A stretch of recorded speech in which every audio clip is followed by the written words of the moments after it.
Explosion! Arsenal are officially Premier League champions after a 22-year wait.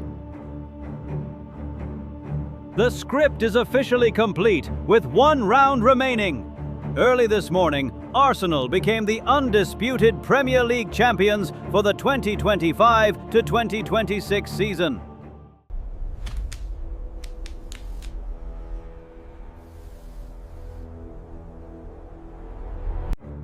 The decisive turning point arrived when defending champions Manchester City were dramatically held to a surprise 1-1 draw by Bournemouth. This result created an insurmountable 4-point gap for the Gunner, with only one match left in the campaign. Mikel Arteta and his unrelenting squad have officially clinched the English title without needing to worry about the final day's results. 22 years of agonizing wait. 22 years of bitter second-place finishes, painful slips, and suppressed frustration spanning generations of Gooners. It was an agonizingly long wait for a giant club, and a relentless test of loyalty for those who bleed red and white. But today, Arsenal fans deserve to enjoy this moment. They deserve this championship. This marks the club's 14th top-flight national championship and their 4th in the Premier League era. Most significantly, it is the first league title since the legendary The Invincibles campaign of the 2003 to 2004 season. If back then the most impressive statistic was 0, not losing a single match, then Mikel Arteta's extraordinary journey this year is told through an equally compelling set of analytical numbers. 10 numbers that define the champions. Here are the most impactful statistics that carved out the Gunners' path to the throne. 1. 18 goals from corners. Arsenal under Arteta have elevated set pieces into an art form and a weapon of mass destruction. They scored a total of 28 goals from set pieces out of 69 overall goals, more than any other team. Critically, 18 strikes from corners established a new Premier League single-season record. Although criticised for being pragmatic, Arsenal demonstrated they are simply superior in making the most of this weapon. 2. David Raya's 19 clean sheets. The Spanish shot-stopper delivered an exceptional season, equaling the club record set by legend David Seaman in the 93-94 and 98-99 seasons. If he secures another clean sheet against Crystal Palace in the final match, Raya will stand alone with this record. This is also his 3rd consecutive Golden Glove award, placing him alongside legendary Premier League keepers like Pepe Reina, Joe Hart, and Ederson. 3.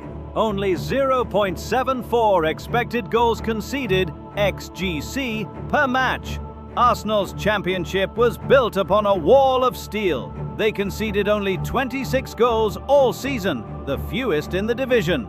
Deep metrics reveal that Arsenal only allowed opponents to create chances equivalent to 0.74 expected goals per game. This is the 4th best defensive statistic recorded since Opta began collecting this data in 2013. 4. 17 wins when Gabriel and Saliba started. The formidable rock partnership of William Saliba and Gabriel Magalhaes is the heart of this defense. They lined up together from the start in 26 matches and helped the team secure 17 victories. Among defensive pairings with frequent appearances, this is the best winning record in the league, equal to Liverpool's Konate-Van Dijk pairing. 5. 53 points against teams in the lower half of the table. Unlike past hangovers, Arsenal displayed absolute ruthlessness against weaker opponents this year. They thrashed 17 of their 19 matches against teams in the bottom half of the table, accumulating an incredible 53 out of 57 possible points and conceding only 6 goals. The Gunners averaged 2.8 points per game against this group, utterly dominating Man City's average of 2.3. 6. 238 days at the top. When the velvet curtain closes on Sunday, Arsenal will have spent a total of 238 days occupying first place on the league table. Unlike the tragedies of the 2022 to 2023 season, leading for 232 days but falling short at the final hurdle, this time Arteta's men knew exactly how to turn their advantage into silver. 7. 14 goals for Victor Gyökeres. The team's throne was built on defensive suffocation rather than flamboyant attacking football. Summer signing Victor Gyökeres delivered a remarkable debut season. He scored 21 goals across all competitions, including 14 in the Premier League. He became the first player since Alexis Sanchez, more 14/15, to score 20 or more goals in all competitions during his first season at Emirates. Previously, only Thierry Henry had achieved this feat in the Premier League era. 8 wins with a 1-0 scoreline. This remarkable number of slender, gritty victories is the clearest proof of the Gunners' tenacity and resolve, particularly effective during the crucial final stages. This is the highest number of 1-0 victories for the club since the 1998 to 1999 season. 9. Running less than their opponents in only 2 games. Supreme physical explosiveness is central to Arteta's philosophy. Arsenal covered more distance than their rivals in 35 of their 37 matches played. Despite averaging 56.1% possession, the 4th highest in the league, they never stopped moving to bop opponents. When stalemate set in, they leveraged sheer power and a frenzied work rate to crush opposition resistance.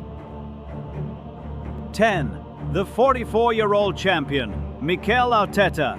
Ultimately, the highest honor must go to the school's architect. Inheriting a dilated squad, Arteta lost more than 6 years of slow, arduous patience to Nyaunang Nena Truly Bakchin Baktang army. At the age of 44 years and 54 days, he officially became the 2nd youngest manager in history to conquer the Premier League, surpassed only by Jose Mourinho. A new dawn breaks. With Pep Guardiola confirmed to leave Manchester City at the end of the season, Mikel Arteta naturally becomes the longest-serving manager in the current Premier League era. This championship could very well be the foundation for a new cycle of dominance, or at least a permanent era of Songfang challenge from Arsenal. The 2025 to 2026 Premier League season has concluded perfectly for the Gunner. Now it is time for Arteta and his men to aim for the chance unprecedented in club history, the Champions League. Will this surge of excitement help them reach unprecedented glory in Europe? We shall wait and see.